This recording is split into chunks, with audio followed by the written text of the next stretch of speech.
Hello students, আমি Namita ma'am জ্ঞানজ্যোতি coaching সেন্টারের পক্ষ দিয়ে তোমাদের সকলকে জানাই আর একবার স্বাগত। তো স্টুডেন্টস, আজকের ক্লাসে আমরা যে বিষয় নিয়ে আলোচনা করব তা হলো ফা হিয়েনের ভারত ভ্রমণের ঐতিহাসিক গুরুত্ব সম্পর্কে। ঠিক আছে, তো চলো দেরি না করে আমরা আজকের আলোচনা শুরু করি। তো আলোচনা শুরু করার পূর্বে তোমাদের একটা ছোট্ট ইনফরমেশন দিয়ে রাখি যে তোমরা যারা যারা ভাবছো তোমরা এই সেমিস্টারে আমাদের সাথে অনলাইনে যুক্ত হবে, তোমরা স্ক্রিনে দুটো নম্বর দেখতে পাচ্ছ। এই দুটো নম্বর হলো আমাদের জ্ঞানজ্যোতি কোচিং সেন্টারের অফিসিয়াল হেল্পলাইন নাম্বার। তো তোমরা এই দুটো নম্বরের মধ্যে যে কোনো একটিতে যোগাযোগ করে আমাদের সাথে যুক্ত হতে পারো। এছাড়া তোমাদেরকে একটু কোর্স ডিটেলসটাও করে রাখি যে তোমাদের যাদের যাদের মেজর কোর্স রয়েছে তোমাদের জন্য যে কোর্স ফিটা রাখা হয়েছে সেটা রাখা হয়েছে 1299 টাকা। এছাড়া তোমাদের যাদের যাদের মাইনর কোর্স রয়েছে তোমাদের জন্য যে কোর্স ফিটা রাখা হয়েছে সেটা রাখা হয়েছে 699 টাকা। তো স্টুডেন্টস, এই ছিল ইনফরমেশন। এবার আমরা আজকে আলোচনা শুরু করব। ঠিক আছে, তো দেখো ফা হিয়েন কিন্তু ভারতবর্ষে পরিভ্রমণের জন্য এসেছিলেন। ঠিক আছে, তো তিনি ছিলেন একজন কি চীনা পর্যটক বা চৈনিক পর্যটক। ঠিক আছে, তো তিনি ভারতবর্ষে এসেছিলেন এবং ভারতবর্ষে দীর্ঘকাল ধরে অবস্থানের পর তিনি স্বদেশে ফিরে যান, অর্থাৎ নিজ দেশে ফিরে যান। এবং নিজ দেশে ফেরার পর তিনি ভারতবর্ষের যে ভ্রমণ সংক্রান্ত তার জ্ঞান, ঠিক আছে, বা ভ্রমণ বৃত্তান্ত তা তিনি কিন্তু লিপিবদ্ধ করেন এবং তার সেই গ্রন্থ থেকে আমরা কিন্তু ভারতবর্ষের নানা তথ্য সম্পর্কে জানতে পারি। ঠিক আছে, সুতরাং প্রাচীন ভারতের ইতিহাস জানার জন্য ফা হিয়েন বা ফা হিয়েনের লেখনীর গুরুত্ব কিন্তু অপরিসীম। তো প্রথমে আমরা ফা হিয়েন সম্পর্কে আলোচনা করব যে তিনি কে ছিলেন। ঠিক আছে, তো দেখো তার সম্পর্কে বলা যায় যে তার অর্থাৎ চীনা পরিব্রাজক ফা হিয়েন 331 খ্রিস্টাব্দে চীনের শানসি প্রদেশে জন্মগ্রহণ করেছিলেন ফা হিয়েন। তো তিনি চীনের শানসি প্রদেশে কবে 331 খ্রিস্টাব্দে জন্মগ্রহণ করেছিলেন এবং তার প্রকৃত নাম ছিল কি কুঙ্গ। ঠিক আছে, তো অত্যন্ত কম বয়সে তিনি বৌদ্ধ ধর্ম গ্রহণ করেন। ঠিক আছে, এবং সন্ন্যাস গ্রহণের পর তার নতুন নাম রাখা হয় কি ফা হিয়েন। ঠিক আছে, তো প্রথমে তার নাম ছিল কি পুঙ্গ, কিন্তু দীক্ষা লাভের পর তার নাম হয়ে যায় কি ফা হিয়েন। ঠিক আছে, তো মূল বৌদ্ধ ধর্মশাস্ত্র ও প্রামাণিক বিনয় পিটক, ঠিক আছে, সংগ্রহের উদ্দেশ্যে তিনি কিন্তু ভারতবর্ষে আসার সিদ্ধান্ত গ্রহণ করেন। ঠিক আছে, বা ভারতবর্ষের বৌদ্ধ ধর্মের যে বিভিন্ন ধর্মশাস্ত্রগুলি ছিল, ঠিক আছে, বা বলা যায় যে বিনয় পিটক, সেগুলো সংগ্রহের জন্য তিনি কি করেছেন ভারতবর্ষে এসেছিলেন। ঠিক আছে, তো তিনি মোট 14 বছর ভারতবর্ষে অবস্থান করেছিলেন এবং বিভিন্ন তীর্থস্থান বা নগর তিনি কিন্তু পরিভ্রমণও করেছিলেন। ঠিক আছে, তো এই গেল তার সম্পর্কে সংক্ষিপ্ত পরিচয় যে তার প্রকৃত নাম কি কুঙ্গ। তিনি কোথায় জন্মগ্রহণ করেছেন? তিনি 331 খ্রিস্টাব্দে চীনের শানসি প্রদেশে জন্মগ্রহণ করেছেন। ঠিক আছে, এবং খুব অল্প বয়সে তিনি কি করেছেন বৌদ্ধ ধর্মের প্রতি আকৃষ্ট হন এবং বৌদ্ধ ধর্ম গ্রহণ করেন। তো দীক্ষা লাভের পর তার কি নাম হয় ফা হিয়েন। ঠিক আছে, এবং তিনি এই যে বৌদ্ধ ধর্মের প্রতি তার অনুরাগ ছিল, তো বৌদ্ধ ধর্মের বিভিন্ন যে ধর্মশাস্ত্রগুলি রয়েছে সেগুলি সংগ্রহের উদ্দেশ্যে তিনি কি করেছেন ভারতবর্ষে এসেছিলেন। ঠিক আছে, তো দেখো ভারতবর্ষে আসার পর তিনি ফা হিয়েন স্থল পথে মধ্য এশিয়া অতিক্রম করে ভারতবর্ষে প্রবেশ করেন। ঠিক আছে, বা ভারতবর্ষে আসেন। তো ভারতবর্ষে আসার পর তিনি মথুরা, কনৌজ, কপিলাবস্তু, বারাণসী, পাটলিপুত্র, রাজগৃহ, গয়া, ঠিক আছে, ও তাম্রলিপ্তের মতো বিখ্যাত বিখ্যাত ভারতবর্ষের যে বৌদ্ধ তীর্থস্থানগুলি ছিল বা নগরগুলি ছিল সেগুলি কি করেন ভ্রমণ করেন। ঠিক আছে, এক এক করে। তো তিনি এই সমস্ত তীর্থস্থানগুলি কি করেছিলেন ভ্রমণ করেছিলেন। ঠিক আছে, তো এরপর বলা যায় যে ভারতবর্ষ, সিংহল ও জবদ্বীপ যেগুলি বর্তমান শ্রীলঙ্কা, জাভা, সেগুলিও তিনি কি করেন পরিভ্রমণ করেন এবং এই সমস্ত কিছু পরিভ্রমণের পর অর্থাৎ এই স্থানগুলি পরিভ্রমণের পর তিনি 413 খ্রিস্টাব্দে নিজ দেশে ফিরে যান। ঠিক আছে, এই গেল তার সম্পর্কে সংক্ষিপ্ত পরিচয়।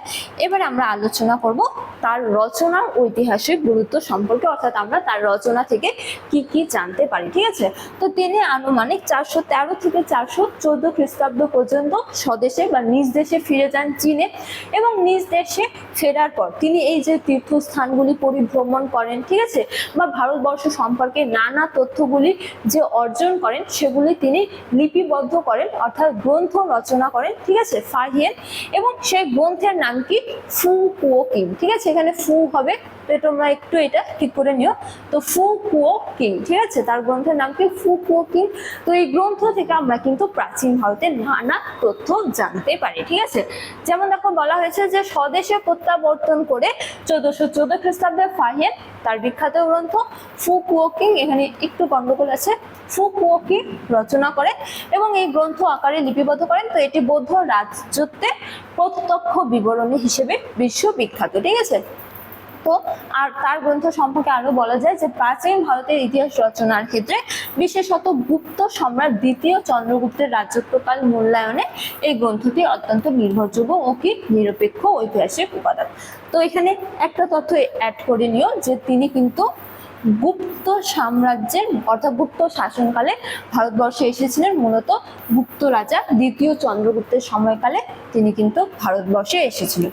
সুতরাং তার গ্রন্থ থেকে আমরা গুপ্ত রাজা বিশেষত দ্বিতীয় চন্দ্রগুপ্তের রাজত্বকাল সম্পর্কে নানা তথ্য জানতে পারি। যেমন দেখো প্রথম তথ্য আমরা কি জানতে পারি, গুপ্ত শাসন ও রাজধানী সম্পর্কে। তো এক্ষেত্রে বলা হয়েছে যে দ্বিতীয় চন্দ্রগুপ্তের রাজত্বকাল ও তার রাজধানী যে ছিল পাটলিপুত্র, সেখানকার রাজনৈতিক ও সাংস্কৃতিক সমৃদ্ধির তথ্য আমরা জানতে পারি। এছাড়া আর্থ সামাজিক চিত্র সম্পর্কে জানতে পারি যে গুপ্ত যুগের সাধারণ মানুষের সামাজিক জীবন, তাদের অর্থনৈতিক স্বাবলম্বিতা, এছাড়া নীতিবোধ ও ধার্মিক পরিবেশের বর্ণনা আমরা কিন্তু জানতে পারি তার এই গ্রন্থ থেকে। তারপরে সুশাসন ও সমৃদ্ধি সম্পর্কে জানতে পারি যে সম্রাট দ্বিতীয় চন্দ্রগুপ্তের আমলের চমৎকার যে আইন শৃঙ্খলা ছিল, প্রজার সুখ সমৃদ্ধি ছিল, এছাড়া জনকল্যাণমুখী প্রশাসনের কিন্তু প্রমাণ পাওয়া যায়, ঠিক আছে, তার এই গ্রন্থ থেকে। অর্থাৎ গুপ্ত যুগের একাধিক তথ্য সম্পর্কে জানতে পারি। যেমন দেখো আরো বলা হয়েছে যে রাজধানী পাটলিপুত্র, যে পাটলিপুত্র শহরে যে অসামান্য রাজপ্রাসাদ ছিল তা জানতে পারি, স্থাপত্য কলা জানতে পারি, বৌদ্ধ উৎসব ও উদযাপন সম্পর্কেও জানতে পারি, ঠিক আছে। এছাড়া মৃদু দণ্ডবিধি, যেমন দেখো বলা হয়েছে যে অপরাধমূলক শাস্তি ছিল অত্যন্ত মৃদু, ঠিক আছে, সাধারণত শারীরিক নিগ্রহ ও মৃত্যুদণ্ড ছিল না, কেবল অপরাধ ভেদে অর্থদণ্ড দেওয়া হতো। তো তৎকালীন সময়ে শাসন বিধি সম্পর্কে জানতে পারি যে ততটা কঠোর ছিল না, ঠিক আছে। তারপরে দেখো বলা হয়েছে জনকল্যাণমূলক ব্যবস্থা ছিল এই শাসন ব্যবস্থা, যে সাম্রাজ্য জুড়ে পথচারীদের জন্য বিনামূল্যে পান্থশালা, চিকিৎসালয়, ঔষধ বিতরণের সুব্যবস্থা ছিল, তাও জানতে পারি। নিরামিষ সমাজ ছিল ও সমাজে অহিংসা ছিল, তাও জানতে পারি যে সমাজে শান্তি বিরাজ করতো, ঠিক আছে, গুপ্ত যুগে, এবং সাধারণ মানুষ পেঁয়াজ রসুন ও মদ্যপান করতো না, ঠিক আছে, তাও জানতে পারি। এবং কি অহিংসা নীতি মেনে চলতো বা অহিংস নীতি মেনে চলতো, তাও আমরা জানতে পারি, ঠিক আছে। তো গুপ্ত যুগ সম্পর্কে নানা তথ্য কিন্তু তার এই গ্রন্থ থেকে জানতে পারি। অর্থাৎ গুপ্ত যুগ সম্পর্কে ইতিহাস রচনা করতে গেলে তার এই গ্রন্থকে অস্বীকার করা যায় না, ঠিক আছে, এই গ্রন্থের উপর নির্ভর করতে হয় ঐতিহাসিকদের, ঠিক আছে। সুতরাং এই গ্রন্থের গুরুত্ব কিন্তু অপরিসীম। ফাহিয়েনের রচিত ফু কুও কিং। তারপরে দেখো বলা হয়েছে যে 399 খ্রিস্টাব্দ থেকে তিনি 414 খ্রিস্টাব্দ পর্যন্ত অর্থাৎ মোট 14 বছর তিনি ভারতে অবস্থান করেছেন এবং তিনি প্রত্যক্ষদর্শী হিসেবে বিভিন্ন স্থান ঘুরেছিলেন, পরিভ্রমণ করেছেন এবং তথ্য সংগ্রহ করেছিলেন, এবং তা গুপ্ত সম্রাটদের সময়কালে ভারতের সবচেয়ে প্রামাণ্য ইতিহাস হিসেবে আজও বিবেচিত হয় তার এই রচিত গ্রন্থ, ঠিক আছে। যেহেতু তিনি প্রত্যক্ষ দর্শন করেছিলেন তৎকালীন সময়ের এবং ইতিহাস রচনা করেছিলেন, তো তার বিবরণীতে গুপ্ত শাসন সম্পর্কে আমরা কি কি জানতে পারি তা দেখো, বা কিসের ইঙ্গিত আমরা পেয়ে থাকি সেই সম্পর্কে বলা যায় যে প্রজাবৎসল, মৃদু দণ্ডনীতি ও শারীরিক শাস্তি সম্পর্কে উল্লেখ করা হয়েছে তার গ্রন্থ থেকে বা তার গ্রন্থে, যা আমাদের কিসের ইঙ্গিত করে যে গুপ্ত যুগের প্রশাসনিক দক্ষতা ও মানবিকতার পরিচয় দেয়, ঠিক আছে। এছাড়া রাজধানীর ক্ষেত্রে বলা হয়েছে যে পাটলিপুত্র নগরী কি ছিল, অতি সমৃদ্ধ ও প্রাসাদে পরিপূর্ণতার কথা তিনি উল্লেখ করেছেন, যা আমাদের কিসের ইঙ্গিত দেয়, গুপ্ত সাম্রাজ্যের কেন্দ্রবিন্দুর স্থায়িত্ব ও মর্যাদার ইঙ্গিত দেয়, ঠিক আছে। এছাড়া সমাজসেবা, যে বিনামূল্যে চিকিৎসালয় বা পান্থাশালার বিস্তার তিনি উল্লেখ করেছেন, যা আমাদের কিসের ইঙ্গিত দেয়, প্রাচীন ভারতে কল্যাণকামী রাষ্ট্রের ইঙ্গিত দেয়, ঠিক আছে। এছাড়া ধর্মীয় পরিবেশ, যেমন বলা হয়েছে যে বৌদ্ধ ও হিন্দু ধর্মের সম্প্রীতিপূর্ণ অবস্থান, অর্থাৎ যা আমাদের ইঙ্গিত দেয় কি ধর্মীয় সহনশীলতার এবং কি সাংস্কৃতিক উদারতার, ঠিক আছে। তো এই গেল তার সম্পর্কে বা তার উল্লেখিত বিভিন্ন তথ্য সম্পর্কে। তারপরে দেখো বলা হয়েছে যে 331 খ্রিস্টাব্দে চীনের শানসি প্রদেশে তিনি জন্মগ্রহণ করেছিলেন। তার প্রকৃত নাম ছিল কি কুঙ্গো, যেটা আমরা একটু আগে আলোচনা করলাম।